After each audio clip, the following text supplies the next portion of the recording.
welcome to the Stanford MBA admissions session on preparing for a career in consulting. My name is Lisa Gianangeli. I'm a director of MBA admissions at the Stanford Graduate School of Business, as well as an alumna of the program. And I am super excited to host this panel today because both before and after business school, I was a consultant. But today I'm joined by some of my fellow GSB alumni who are currently working in the consulting industry, and they will share some of their perspectives with you. So just a little bit about what to expect from today's event. Really, the whole purpose of today's event is to allow you an opportunity to engage with our community, to learn a little bit more about the GSB experience and how it can really help enable your future aspirations. So we'll talk a little bit about where this journey can take you. You'll have an opportunity to meet our panelists. I'll start us off with some Q&A, some questions there that we have prepared. And really, we want to spend the majority of time answering your questions. So at any point in today's session, please feel free to go to that Q&A box and pop in a question that you would like to ask our panelists. We'll try to get to as many questions as we can. If you see a question that someone else has asked that you particularly like, just click on that thumbs up symbol and that will vote that question up towards the top. So let's get started. Let's start with where will your journey take you? Now with the Stanford MBA, I think the possibilities are endless, but here you see a few high-level stats for one of our recent graduating classes. So for the class of 2020, 91% of our students had job offers 3 months after graduation. There were 445 different organizations that were recruiting our MBA students, and 71 of our MBA students made a career pivot, whether that was in industry, function, location, or some combination of those three. As you can see, year in, year out, consulting remains one of the top 5 industries and functional areas that our graduates go into. We're very proud that for several years now, we have had record compensation within the MBA marketplace. For the class of 2020, those who are graduating, the median base salary was $156,000 that year. And if you look at those graduates who went into consulting, the median base salary was even higher at $165,000 per year. But let's spend a little bit of time talking to some of these consultants and meeting some of our alumni. So we have a wonderful group who is joining us today. Some who were working in consulting before business school and really used this experience to accelerate their careers, and others who perhaps were looking to pivot into consulting and use the GSB experience as a way to do that. So I'll have each of the panelists briefly introduce yourselves. We'll go in order that we see here, and Ryan, we'll have you start, please. Thanks, Lisa. Hello, everyone. I graduated GSB class of 2020, so it was interesting to see those statistics that Lisa was just sharing about my class. Before the GSB, I'll start just undergrad, went to American University studying international studies. I stayed in Washington, D.C. doing strategy and management consulting at Deloitte. Then after the GSB, I moved to New York, where I've had a focus on design and innovation consulting still at Deloitte, and focusing on healthcare. Great, thank you, Ryan. Hi, everyone. My name is Rachel. I'm originally from Sacramento, California, and I went to Duke University for undergrad, where I studied public policy. After graduating, I spent 5 years in Chicago. I worked in consumer packaged goods doing brand management, and then went to Stanford for my MBA. I interned in consulting and then accepted full-time position with Bain afterwards. I've been there for about 2 years. And in my time so far, I focus on our private equity group as well as utilities. Thanks.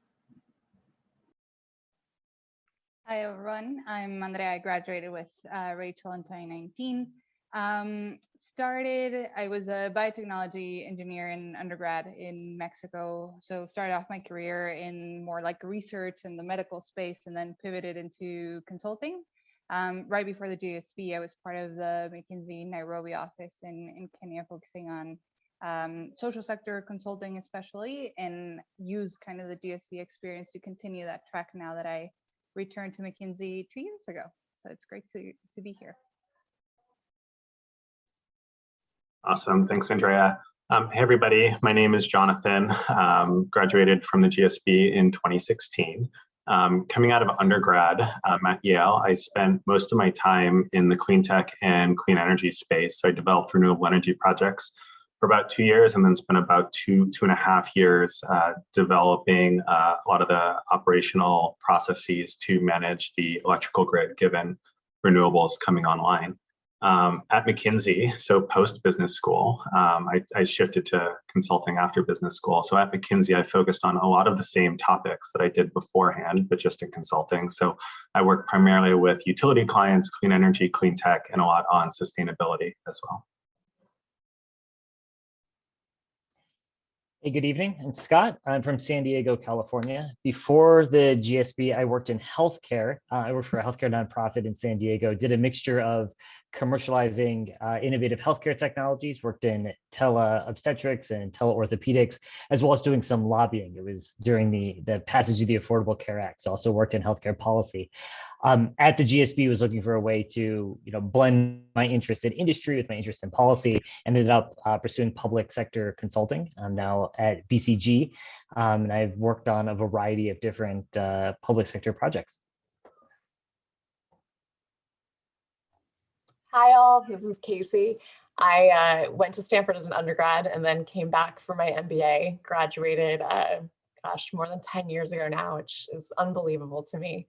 But definitely used my time at Stanford to do a few pivots. So I had worked in financial services for Visa prior to coming to Stanford, and had actually been the client with a consulting firm working on the other side, and realized that that was what I thought would be a more exciting path. And so I came to the GSB and found out that there was this company called Bain that got me really excited. And I used it as an opportunity to both pivot into consulting, but also have been with our healthcare practice for most of the last decade. And that's where I spend the majority of my time, including the last year and a half. I've been working with a COVID testing provider. So you can imagine how exciting these last 12 months have been. So looking forward to talking with you more. Well, thank you all for the introductions.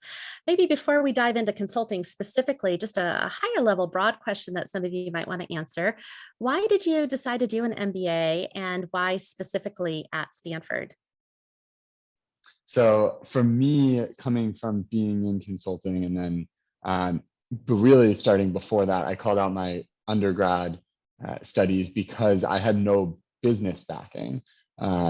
In consulting and in several industries, they bring in a multidisciplinary approach. And so they're looking for those that have different backgrounds, but it meant that my business core function, focus, analysis needed to be beefed up. That's kind of one of the reasons I then started looking at MBAs in general. And then for me in particular, Stanford and the GSB that are really the home to what we call design thinking, starting from the customer viewpoint, what are customer needs, motivations, frustrations, and using that as inspiration for innovation, tying that into new business models. We're in the heart of Silicon Valley, so different ways of engaging with customers. That all then attracted me to the GSB, and as I learned more, it became the community that I saw among students that then really excited me and said, this is the place I want to get my MBA from. So it was kind of a ladder of different things coming down the pike. I actually tried really hard to not come back to Stanford. Having been an undergrad, I was like, all right, I've already done that. That was amazing, but I should really go somewhere else. But when I decided I wanted to make the decision on the merits of the school, and Stanford was just head and shoulders above all the other options. Especially for me, what really stood out was classes that were focused on leadership development, really thinking about not just how to develop like a true general manager mindset, but really honing that with leadership skills, touchy-feely, organizational design, like the things that I was starting to realize in my career pre-MBA were really making the difference between people who were just okay at their jobs and the ones who really excelled. And to me, Stanford was just head and shoulders above all the other options on that dimension. Great. Let me chime in with another question here. So I know some of you were pivoting into consulting after your GSB experience. For those of you who made that pivot, how did the GSB help you with that transition, whether it was from academic coursework or career support or clubs, alumni, students? How did the GSB enable that transition into consulting?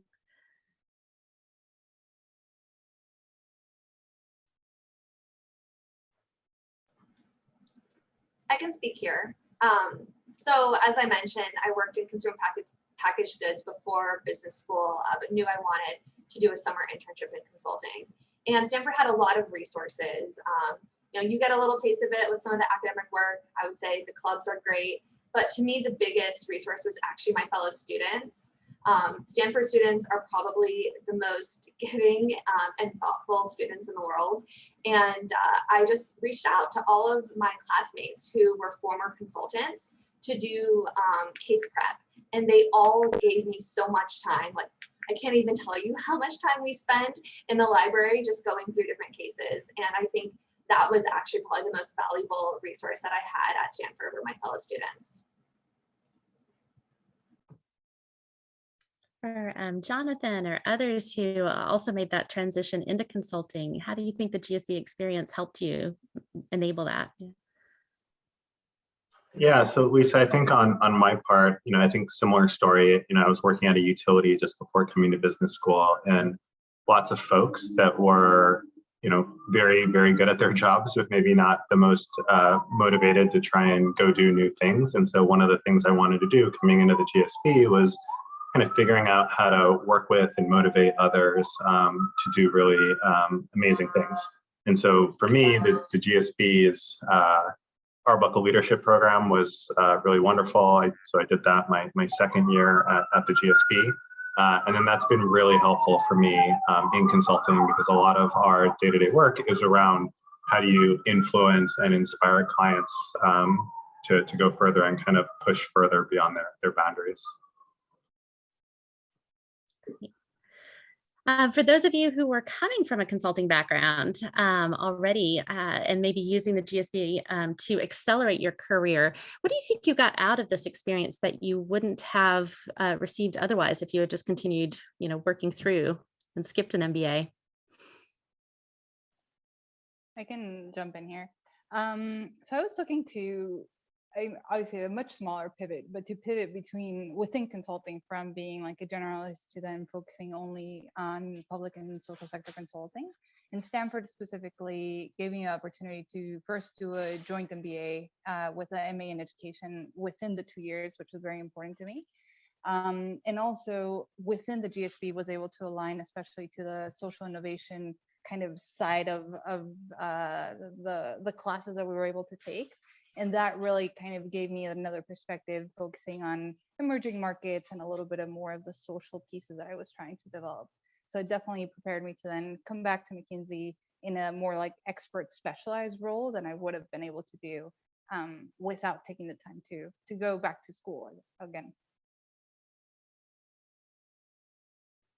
All right, pivoting again. I know consulting might be new for a lot of the people who are tuning in today. So how would you all describe the typical day in the life of or week in the life of a consultant? Who wants to shed some light there, what it's like to actually work in the industry?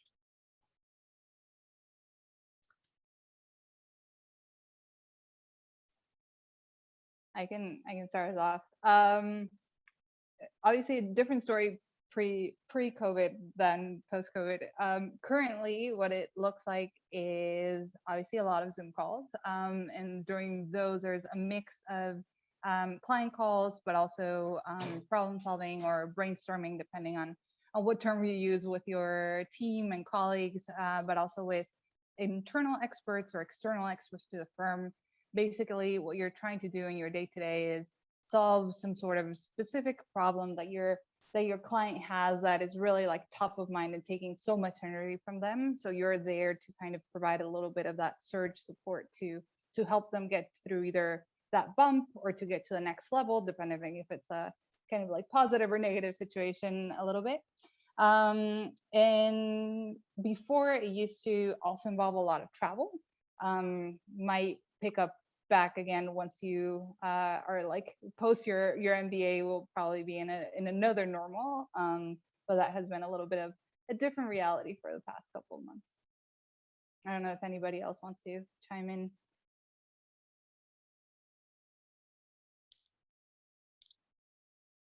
Yep.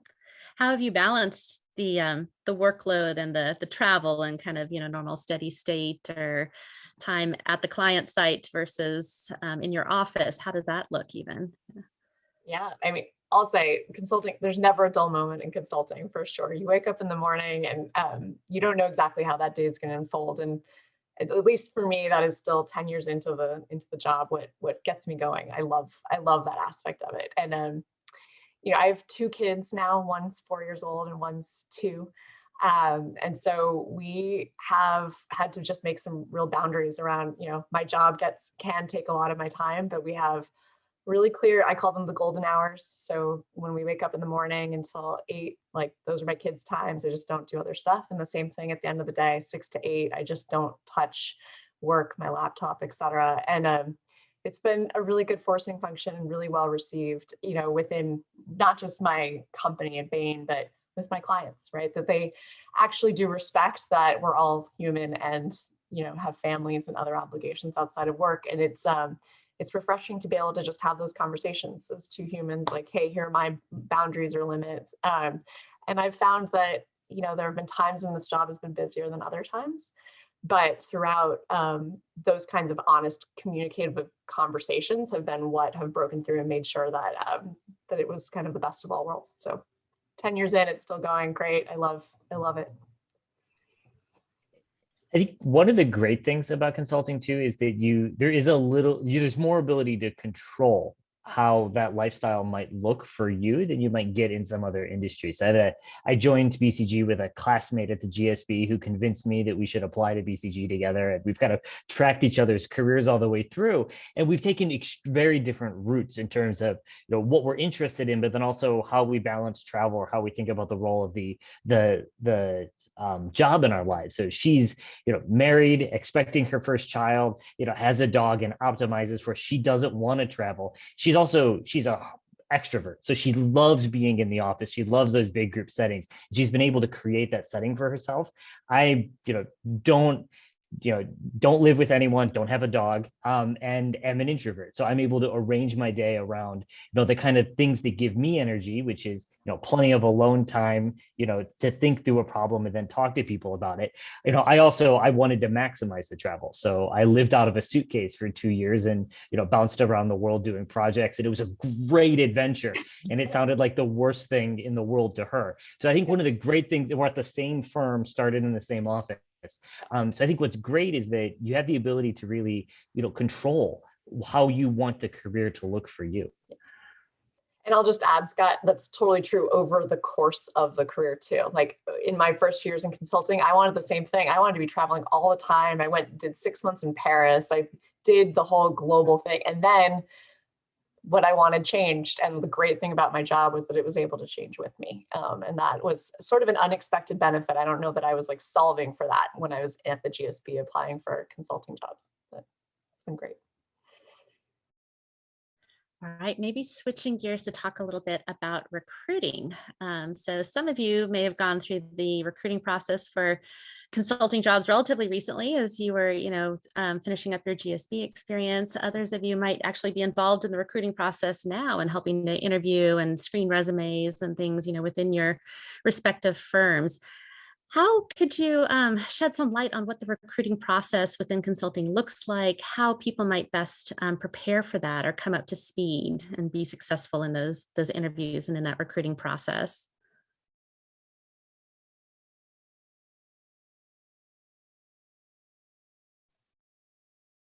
I think Rachel is hinting at this when she was talking about the benefits of the GSB. As much as you can do in terms of like practicing cases. So each firm has a little bit of a different style of how we do cases, but overall there's a case study involved across all of our firms.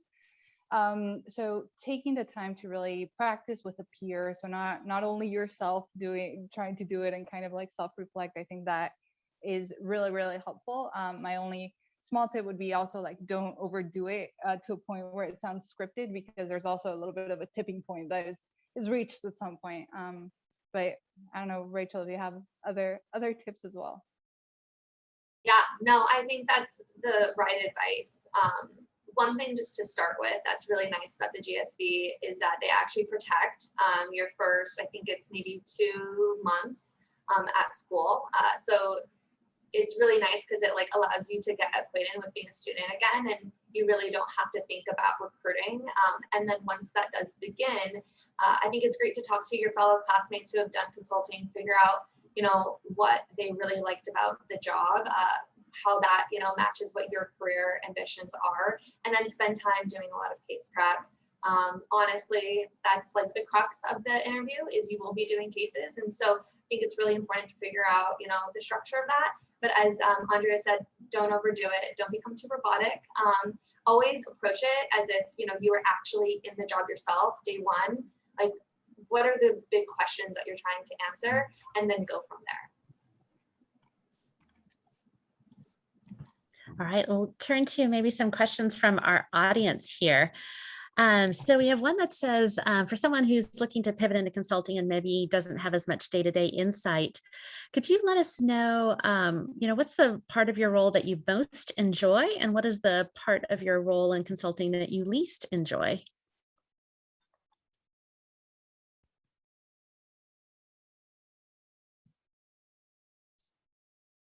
I can start us off. And I think, as the panel has already started to highlight, the consulting journey for each person is so individual, and you can tweak different dynamics of it. So I imagine my answers will be very different than others. The thing that I like the most about consulting and that excites me each day is working in my team. At least at Deloitte, and I believe so at other consulting firms, we're very team oriented. We work on a problem together, bringing different perspectives. And that approach, I feel like, has allowed me to continue to grow every day. I'm learning something new from my teammates. It's also, as I've moved up in consulting, then you play more of a manager role, and that also comes with its own stretching of how do I make the best environment for the team members around me. And that, I think, is a really fun, challenging, energizing problem to constantly be working through. So I think that's my highlight. Maybe we do highlights around, or one other person does highlights before we go to what's more challenging in the role.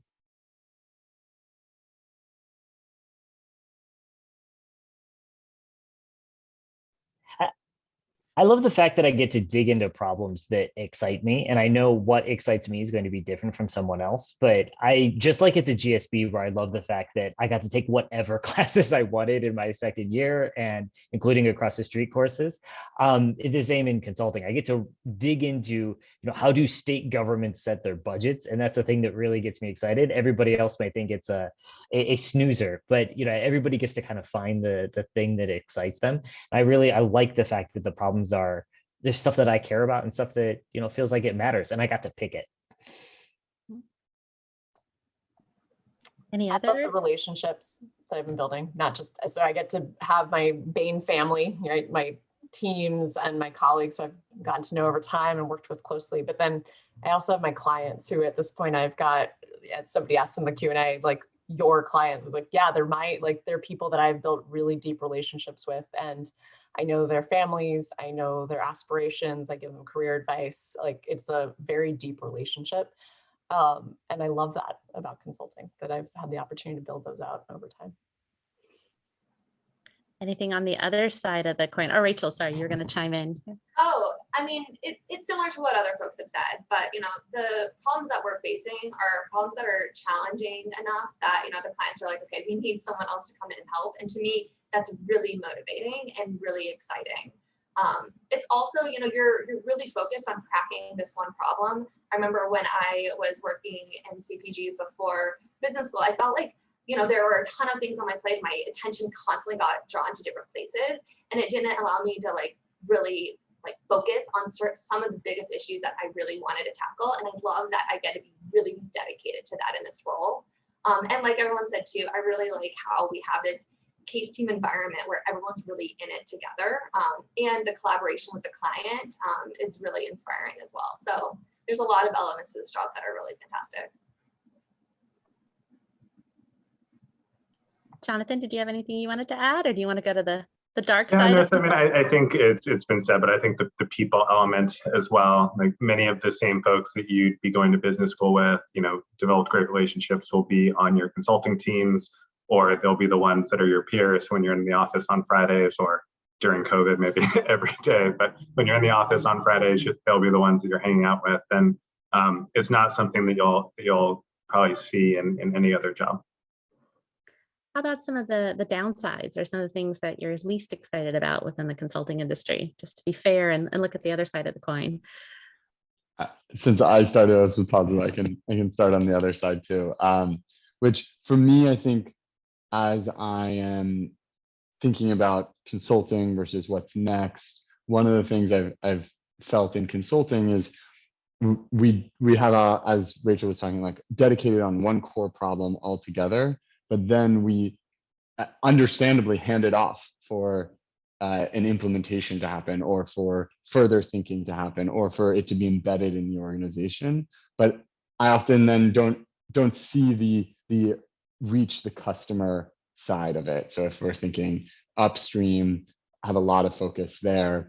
I'm wondering, for me, the next question I'm dealing with in my own career is, what does that look like downstream? How do I, like, that the implementation part, the owning something start to finish? We're owning start to finish the answer to some problems, but thinking about in the full life cycle of an organization and thinking about the organizational beyond that. And so a lot of the classes of the GSB have exposed me to that level of thinking that I'm now curious about, which I have less insight into. And that would be, I think, one of my challenges with consulting for right now. I think the other thing that we're all like tiptoeing around, like, it's long hours. It's part of the industry. I think across the sector is just how consulting has been set up. It has been improving, and hopefully it keeps on improving. But it is a demanding job because of what everybody has said. Of we're solving problems that we brought in because somebody else couldn't solve them. So therefore, it's usually like a big ask. I will say though, I now am at a point where I think my clients work harder than I do. So just there's a time out there where, and I definitely get to take sabbaticals and time off because of the project-based work a little bit more easily than I think some of my clients who are in industry. So there's a shining light out there. I would also say just, there is a period of time where people are like, okay, so you're doing consulting for now, but like, what's your real career going to be? And I would just say, like, as Scott and Ryan and others have said, like, lots of different ways that you enter and sometimes exit consulting. But I, have times I've had to say, like, no, I really enjoy consulting. This is my career. Like, and there's an identity there and a path there, and there's a lot of joy and fulfillment there. So, sometimes that's a big question that people have that you end up fielding a lot. Right. We have another question here from our audience. Given the location of Stanford, right there in the heart of Silicon Valley, and this hotbed of innovation and all sorts of different things going on, what swayed you to consulting or helped you to stay the course in consulting if you were already in it, versus maybe moving to private equity or venture capital or technology or something else? How did the location kind of impact your experience and maybe make you even more excited about consulting or expose you to different things that help you now?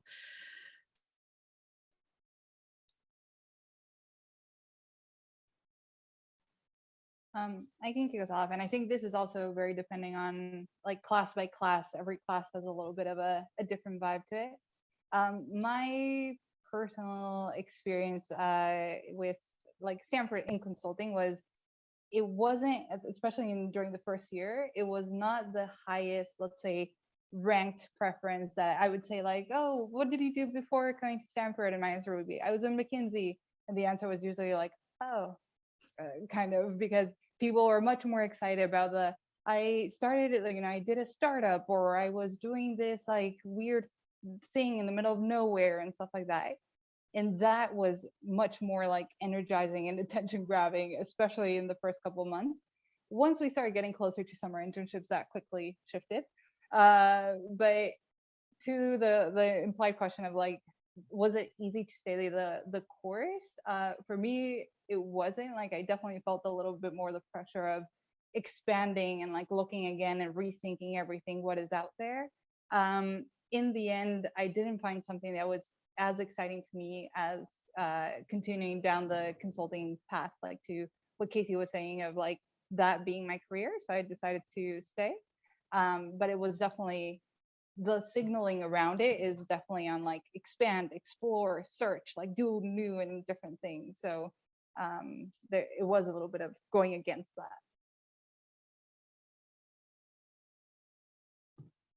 Yeah, I think I did not come to the GSB thinking I was going to be a consultant when I left, and even probably right up till about a month before graduation, I didn't think I would be a consultant when I left, and tried a lot of different things. I think Stanford's location meant that I had the ability to try a lot of different things and to try them seriously. So I worked for a venture fund. We founded a social enterprise in Nepal.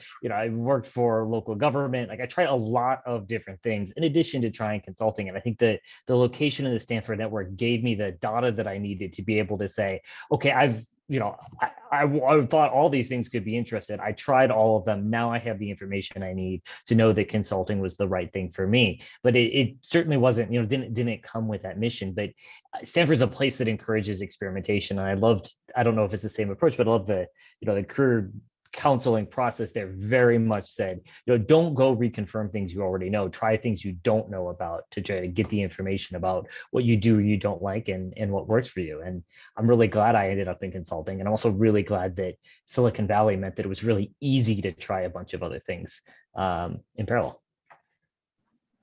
We have another question. Oh, go ahead. Just to add to that too, about Stanford providing you the opportunities to test waters in a lot of spaces, I think that's absolutely true.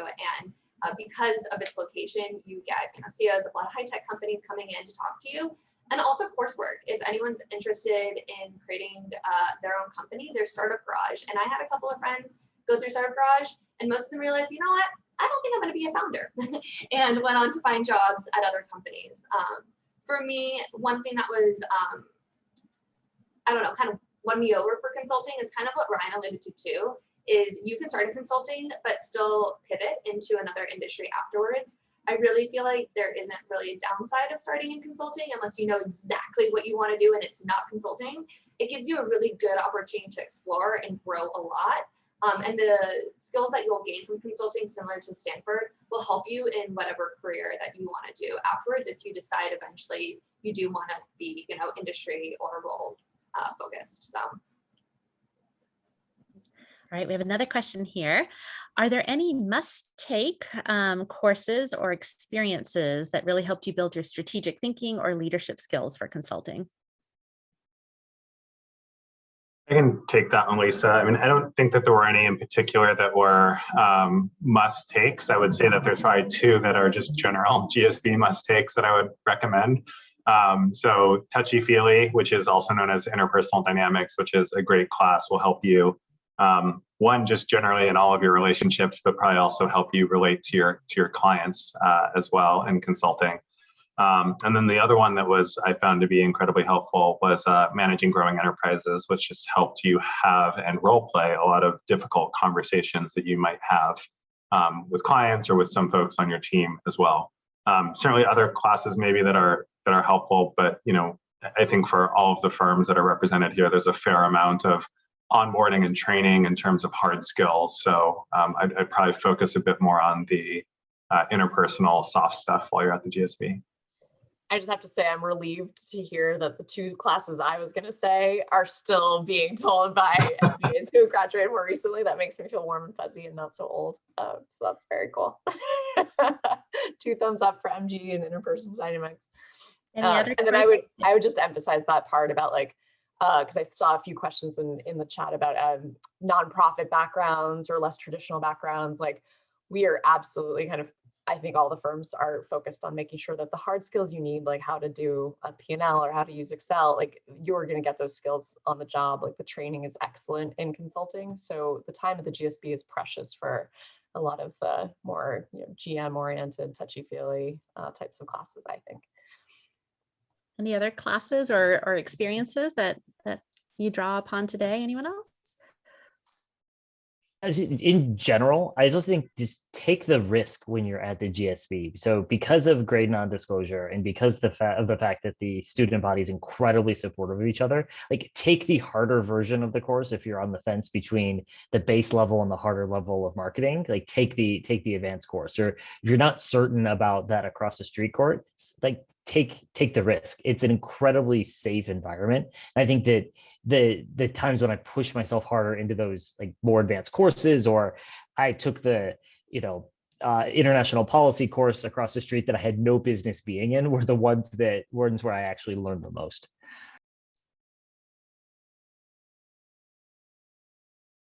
Any other favorites?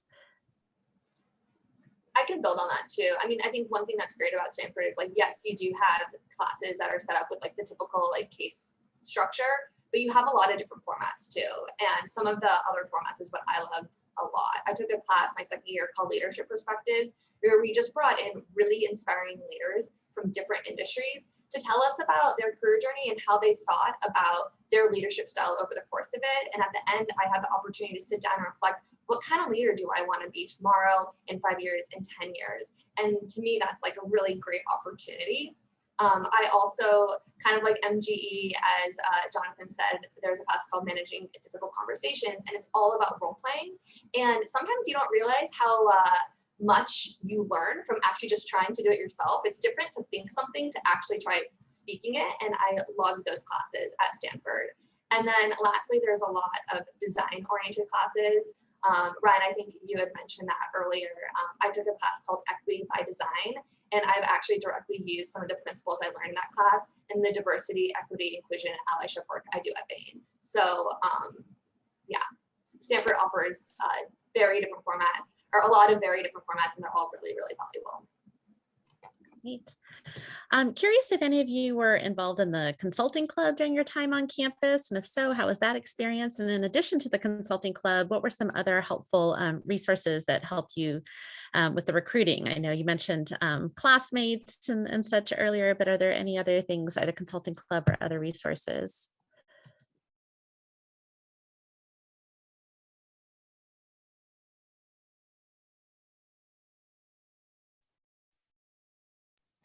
I feel like the alumni network deserves a mention as well. I wanted to move geographies as part of recruiting for consulting. So, called up the alumni in Australia and said, I'm interested in making a move to Australia. Can you help me through this process? And I think that was absolutely invaluable. It's also great to be able to talk to, alumni from multiple firms, to be able to, get a sense for how the different firms operated. So beyond the people that are on campus there to help you and your peers, the people who are part of the broader community, I found absolutely invaluable throughout the process. Did any of you rely on career management advisors or career management support during your time there as you were making this transition or deciding if you wanted to stay in consulting or not? Or I ended up using the CMC, is what it's called, at the GSB, and I'll call it more of like a therapy session around my career progression and where I wanted to go.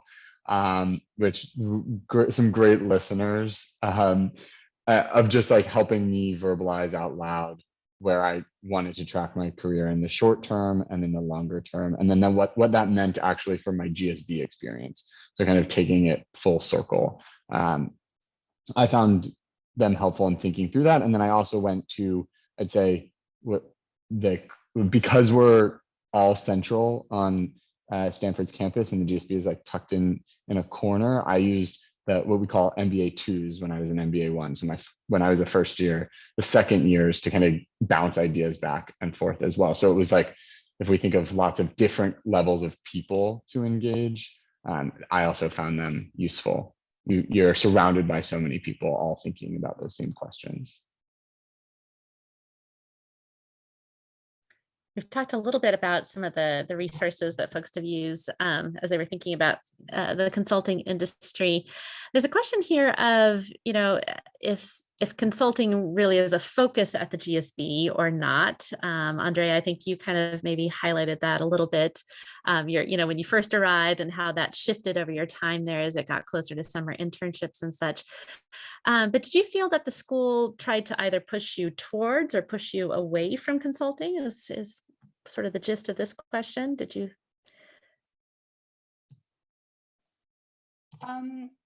I didn't feel that the school or the classes, the teachers themselves tried to push me towards or away from consulting or towards or away from any other career. I think a lot of the conversation was focused on just like more the concept of a leader that I think Rachel was mentioning, of like, what type of leader do you want to be? Obviously, like aligned with the school's like ethos as well, like what type of change do you want to drive? What good do you want to bring to the world, etc. So that piece, there was a lot of focus on reflecting on that and learning the skills to build towards that. But I don't think at any point there was like a kind of industry push. Some of the classes I feel like do assume a little bit of a private sector, more like focus, but there's also where I leaned on more of like social innovation and all of that track. And a lot of the classes were like, okay, if you were the CEO of this, what would you do? So there is an assumption of like that type of career, but not in a specific industry, would be my personal experience. All right, I see a question here. Obviously, there are a lot of different wonderful consulting firms out there. You work for many of them. There are also different types of consulting, even within various firms too. How did you find the right fit for you, both the company and the type of work that you're doing within that company? And are there different personality types by firm or capabilities that firms are looking for? Kind of a little bit more about that fit and finding your place.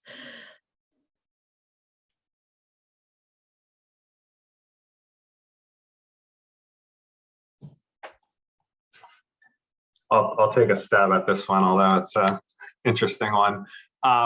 So I think once upon a time we were all recruiting for consulting, and we're all kind of randomly picking which ones we like, and we've all got our own different personalities. And I don't know that any of the firms are necessarily looking for different personalities, but I do think the firms will have different personalities that resonate better with you.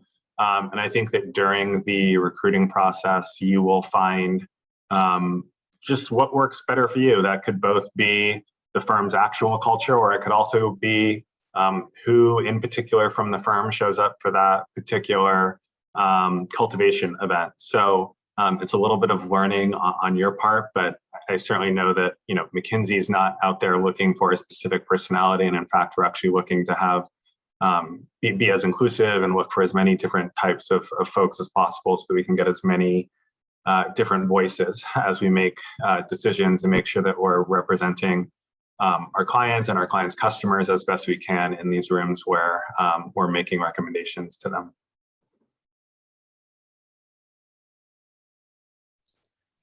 I ask, just even from, within your firms, trying to figure out, do you want to be more of a generalist or have a particular industry focus or other area of expertise? How did you navigate that, or how much time do you have to decide, or things like that? That might be helpful for our audience.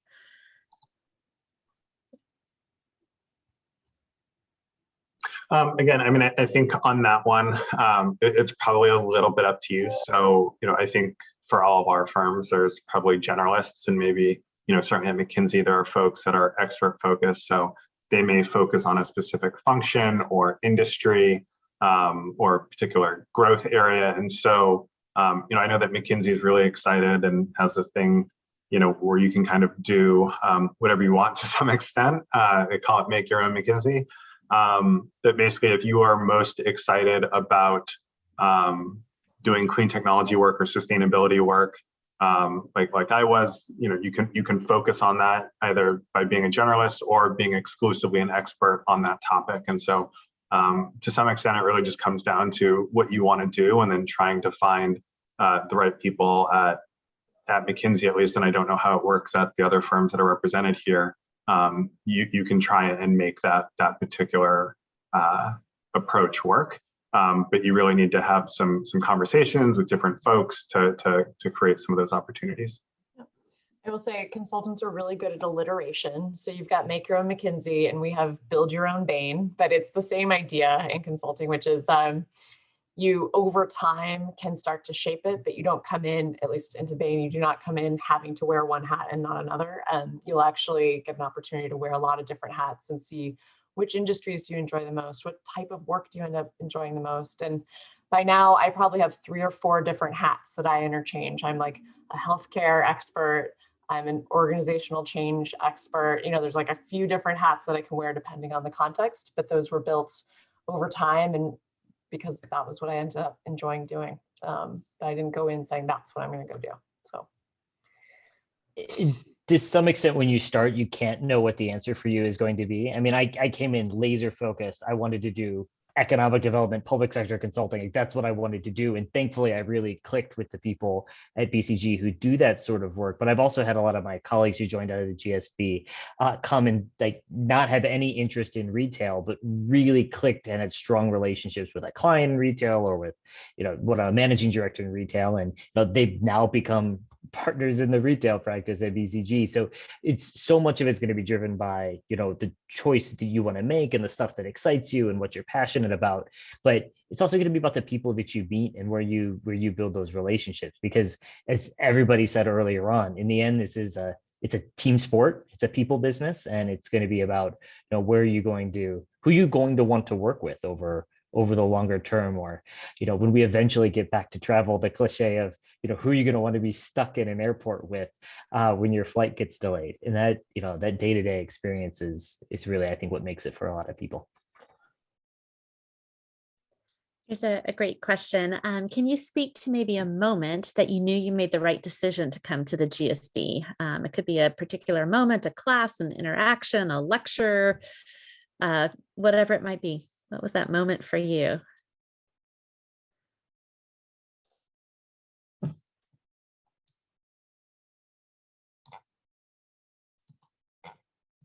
For me, something near and dear to my heart from the GSB is a program we call Talk, where 2 students each week from each class go up in front of their classmates and share life-defining moments, things that inspire them, why they are the way they are. It could be the GSB essay, what matters most. And I know I gave my personal talk January of my first year. So we had a couple of months under our belt, but we're still settling in. And that feeling afterwards is something that I will stick with me forever.